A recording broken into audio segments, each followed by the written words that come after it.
stylistically, opponent, just the way Michigan State played, all of that together, that is exactly what the Spartans needed after a tough game against Nebraska.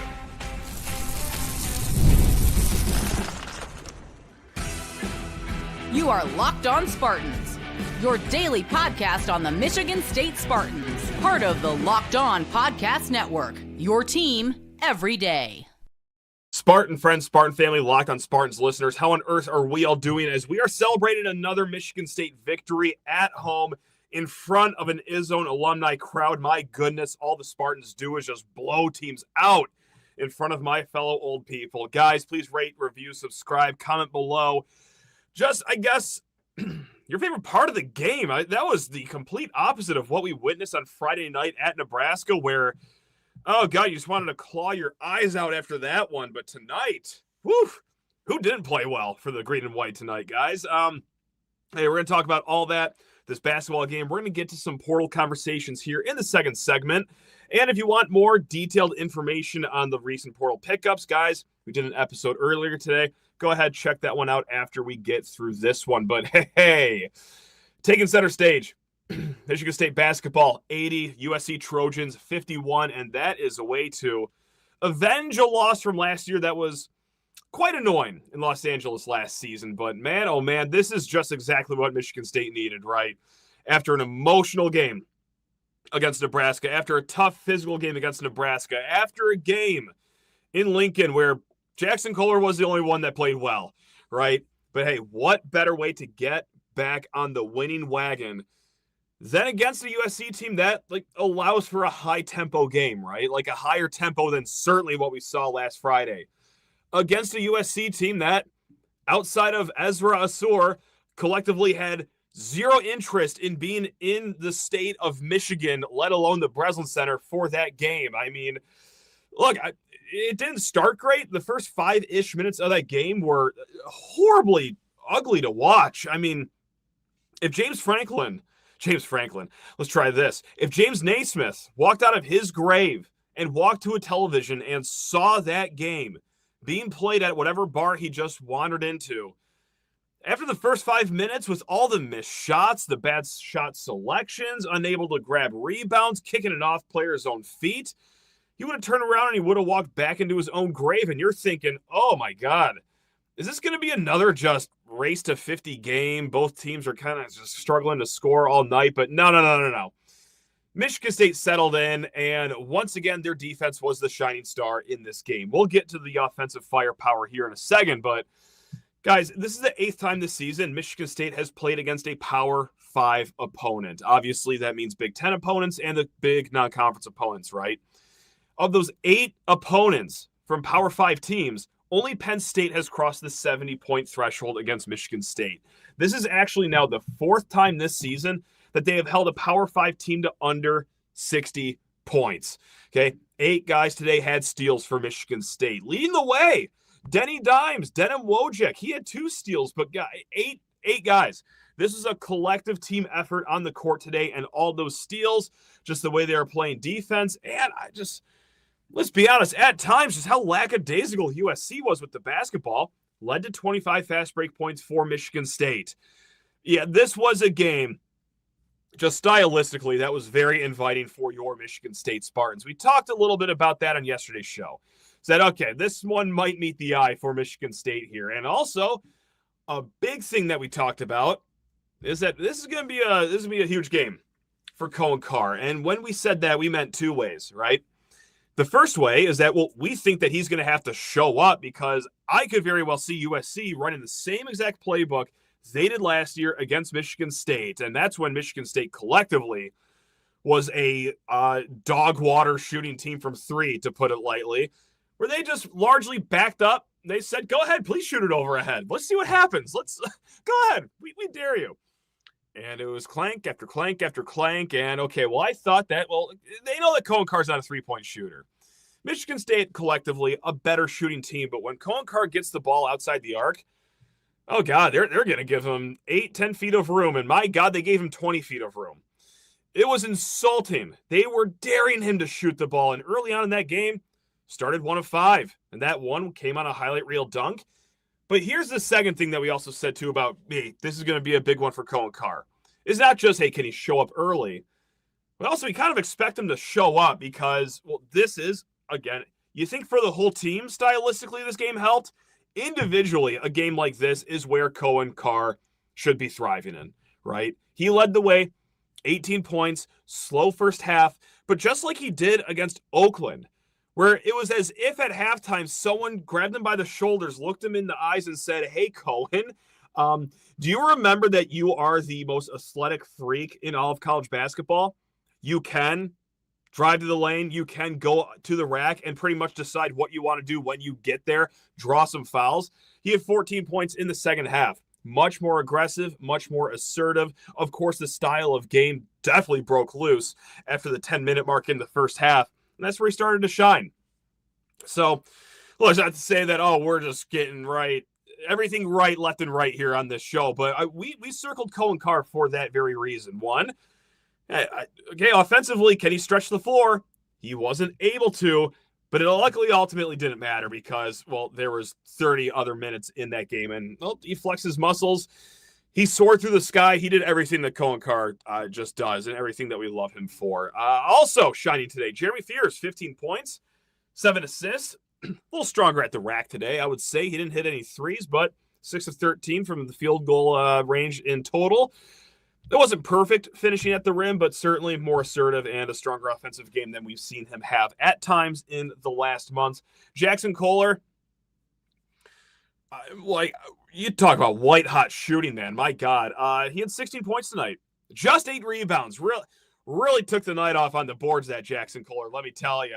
But no, guys, he came into this game shooting north of 50% from 3. Like, when he rolled out of bed this morning, he was a 51% shooter from 3, which is...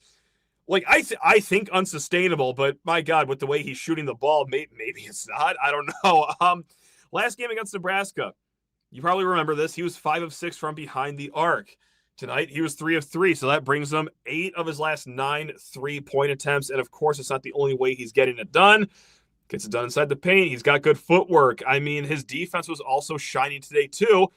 And that limitless motor that he has, 7 minutes left in the game? Okay, USC going down for an easy fast break layup, except one problem. Jaxon Kohler is sprinting his you-know-what off to try to get that block, man. So, look, the Spartan dog mentality, there's a lot of guys in this team that have it. I think it all ladders up and starts with one Jaxon Kohler. Outside of him, who else had good games? I think there was a lot of fine games out here tonight, guys. I do want to highlight, well, this is a position that stunk on Friday, the 2 position. Kurt Tang, Jordan Scott. Now, none of them went nuclear today, per se, but both had 8 points. Both played exactly 18 minutes. And, hey, Jordan Scott, sound defense. Okay? I mean, he also had a moment, too, where it looked like he was beat off the dribble. Guy spots up for a 15-footer on the baseline. And even though he kind of got, not fully barbecued, but just a little sauteed there, was able to get his hand back in there to disturb the shot. Jordan Scott, that was another thing we said in yesterday's preview, is that, well, okay, with USC's length, this could be a game where he's going to, not just play more, but also can shine in, get his hands into more action. So, hey, Jordan Scott, another good bounce-back game for him from that Nebraska game. Cam Ward, it's not often we pull out guys and talk about them after they just score 3 points, but, man, 2 of those points were the loudest 2 points that you could have had in the first half. He's still working his way back from that wrist injury. Now he's just at a bandage around his wrist. He doesn't have that brace or that apparatus that he usually had. So Cam Ward still shining. Who else do we want to pull out here? I mean, God, everyone seemingly played just at least okay at a minimum. But you know what? We are going to end this with Denim Wojcik. Hey, if we're going to talk about how we don't like seeing you on the court, it's only right that when you do shine, we are going to talk about you in a positive light. Denim Wojcik. That's right, guys. First field goal of the season. And I got to say, a beautiful one, too. On a steal and score, finished the layup with 2 guys right in his back pocket. And like we said right at the top of the show, led the way with 2 steals. Sensational game by all involved, basically. I mean, so what's up next? It's going to be Northwestern on Thursday. Let's keep it rolling, guys.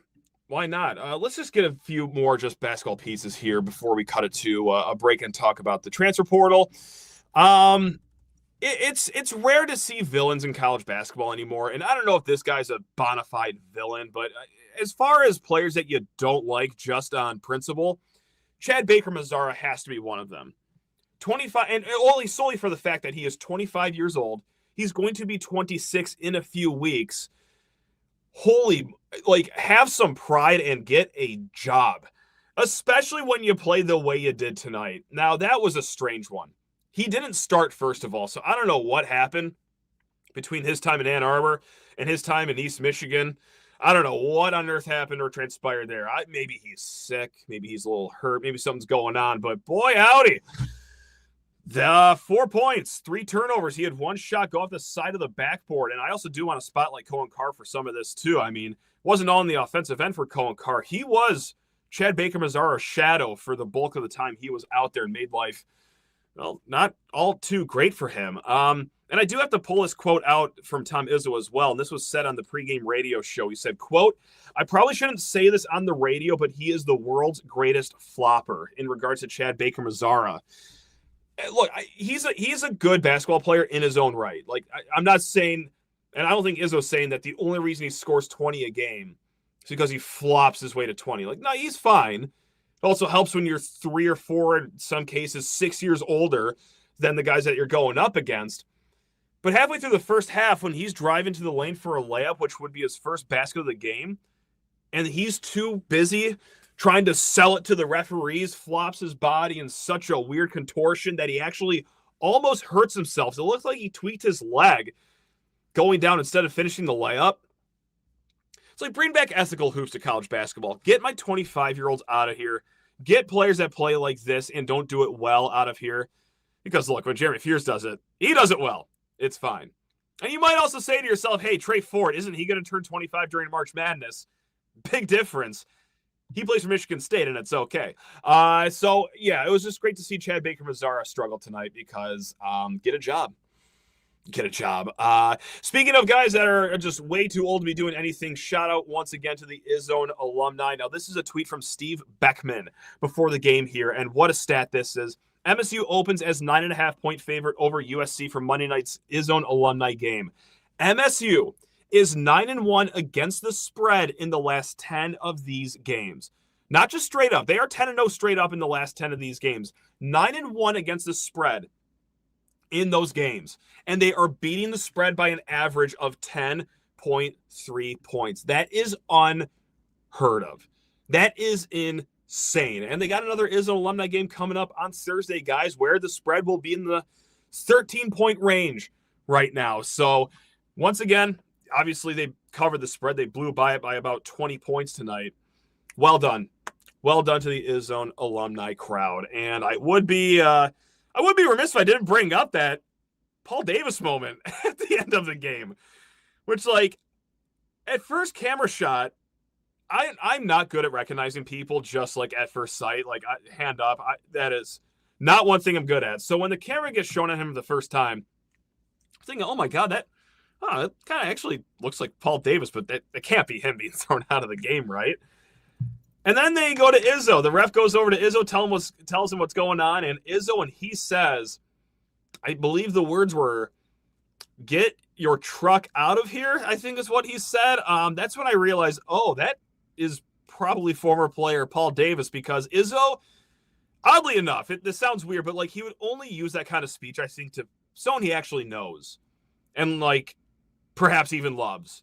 Like a former player, for example. I think if that was just regular Joe Schmo causing a ruckus, I think you'd give him a weird eye and be like, yeah, get him out of here. But no, the fact that was his old player, he was laying into him from across the court. Oh, boy, was that entertaining. Now, I asked myself, and a lot of you guys have asked this too, of course you have, what could he have possibly said to the refs up 20-some points with 6 minutes left to get thrown out of the game?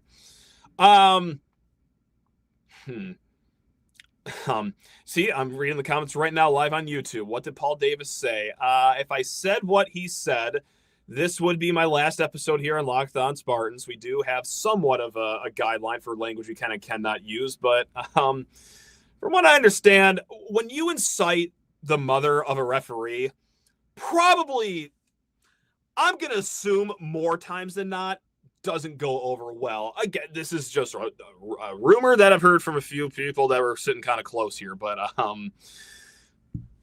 maybe you just keep that one to yourself next time. Anyway, that's the skinny there. What a game. Denim Wojcik buckets, Paul Davis getting thrown out, Coen Carr having at least 2 highlight reel dunks. Chad Baker-Mazara throwing balls off the backboard. This game had it all.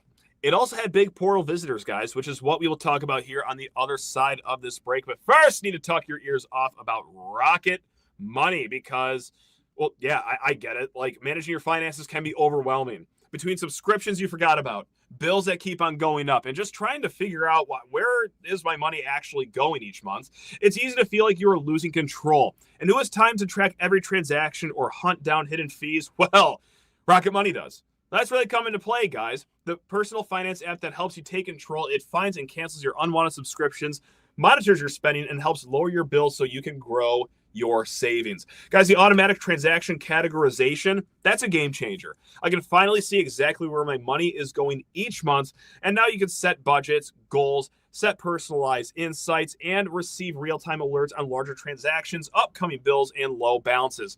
Guys, just do it. Let Rocket Money help you reach your financial goals faster. Join at rocketmoney.com/lockedon. That's rocketmoney.com/lockedon. rocketmoney.com/lockedon. All right, guys, let's switch sides of Munn Field here. Let's mosey on over Breslin Center all the way to Spartan Stadium because let's talk transfer portal. It's all the rage. Again, if you want more of this, earlier today and yesterday, we've done a lot of portal episodes. We hit, I think it was 5 guys earlier, and, well, who could be some guys joining the fray here in a little bit? Because at this game, now this is tweeted out by a few different outlets. My guy Owen I'm going to screw up your name, Owen. Oh, no, Owen Ozoot? God, I love Owen. Not enough to learn his last name properly, but I do love my guy Owen. Also, Spartans Illustrated, they had a tweet out about this, that there was a 4-pack of intriguing visitors at this basketball game here. And let's just go down the line here. It was running back Cam Edwards, offensive lineman Nick Sharp, offensive lineman Trent Fraley, and then wide receiver Evan James. Now, Cam Edwards, that's kind of an eye on the prize sort of running back that you're having on campus here. The 24/7 ranking, it has him barely inside the top 50, but look, maybe I'm a little biased because, he's in our sights right now. I seem to think he's a little bit better than that. So he's fresh off of a Louisville visit. He just came from Louisville. And before that, well, he was playing at UConn. Okay, last year, 1,118 yards, 5.6 yards per carry, 14 rushing touchdowns. And this is a stat I found on Pro Football Focus. He was in the top 20 in missed tackles forced. He forced 50 missed tackles last year. Again, top 20 amongst all FBS running backs. He also had 28 explosive runs last year. Those are runs that go for 10-plus yards. That's good for top 30 in the nation amongst FBS running backs. So we just got his near dear friend, Ben Morosky, playing left tackle. Maybe he's going to trust to run behind him again. I don't know. Who's to say? But that would be nice. Maybe the commitment comes tomorrow, January 6th. And you know what else happened January 6th a few years ago? Well, that's right. Swept the nation. People are still talking about it. Kenneth Walker's commitment happened then. That's right, January 6th. Never forget.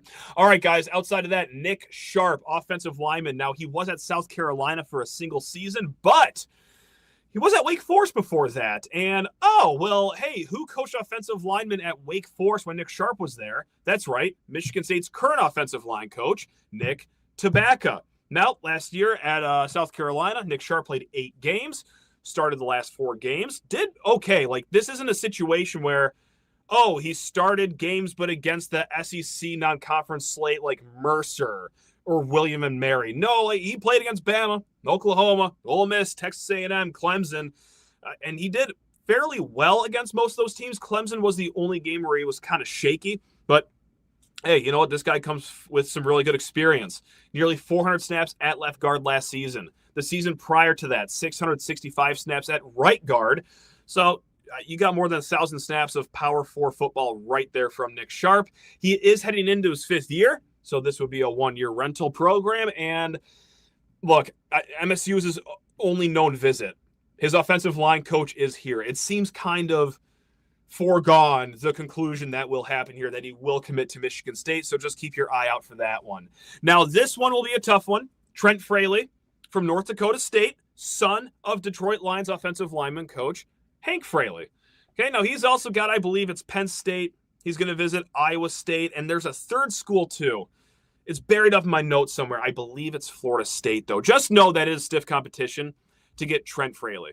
Okay, this guy was an All-American FCS center last year. North Dakota State is a factory with some good FCS players, and this is a route Michigan State has gone previously, right, guys? Luke Newman from Holy Cross a few years ago. I think that worked out okay. Connor Moore, okay, he's sticking around. Solid enough season last year, but still, okay, he could take another step forward. Get Trent Fraley, get him in the middle. You're starting to build a solid starting offensive line, in my opinion, out of the portal here.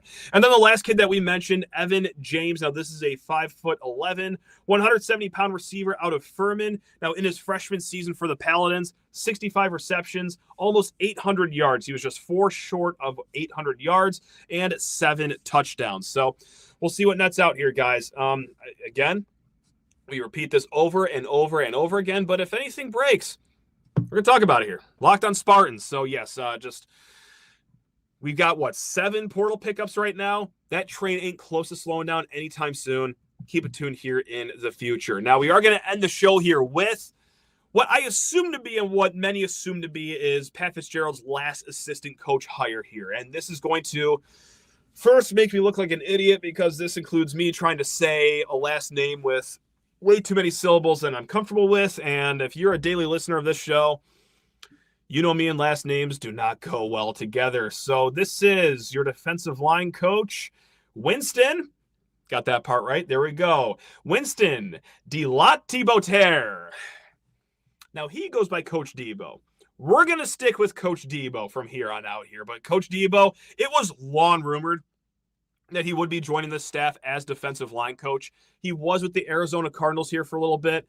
He was even pressed on it once or twice in the last few weeks, and every time he dodged the questions. So it was like, okay, like this seems just something that is going to happen, but he's currently coaching the NFL. He's not going to say anything right now. Let's just all wait until the Cardinal season ends.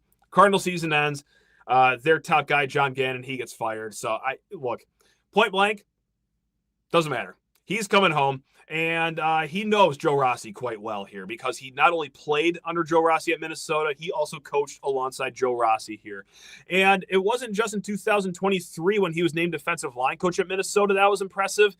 The year after, he was named assistant head coach for Minnesota, which a guy in your mid-20s to be labeled assistant head coach at any Power 4 program, okay, some respect's got to come there, right? I mean, in his second year, too, in 2024, I mean, the Gophers defense, they were, number 5 in opposing yards per game. They were number 9 in scoring defense, okay? And then also rushing defense, they were top 15 in that metric as well. So last year, again, with the Cardinals, so he made that leap to the NFL, has a little experience there. And I can't help but to laugh at the fact that means, like he coached Calais Campbell, a guy that's been in the NFL since they started wearing face masks on helmets for the first time.